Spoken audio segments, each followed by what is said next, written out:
الحمدللہ، بلا کسی شرعی عذر کے اور ایسے ہی حد ادب سے زیادہ اپنے غلام کو یا اپنی بیوی کو یا اپنی اولاد کو یا کسی جانور کو بھی سزا دینا ممنوع ہے۔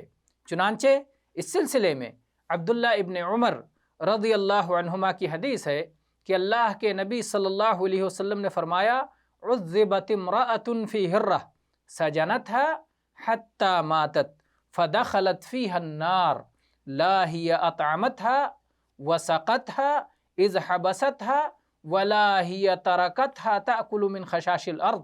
یہ متفق علیہ حدیث ہے کہ ایک عورت کو ایک بلی کی وجہ سے عذاب دیا گیا، اس نے اسے قید کر دیا تھا یہاں تک کہ وہ مر گئی، جس کی وجہ سے اس عورت کو جہنم میں ڈال دیا گیا۔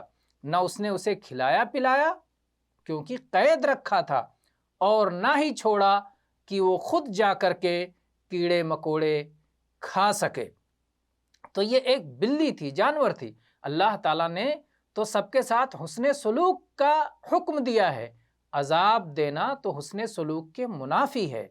تو بہرکیف بلا عذر اور حد ادب سے زیادہ اگر کبھی سزا دینے کی ضرورت ہو تو بھی حد ادب میں ہونا چاہیے۔ واللہ اعلم وصلی اللہ علی نبینا وسلم۔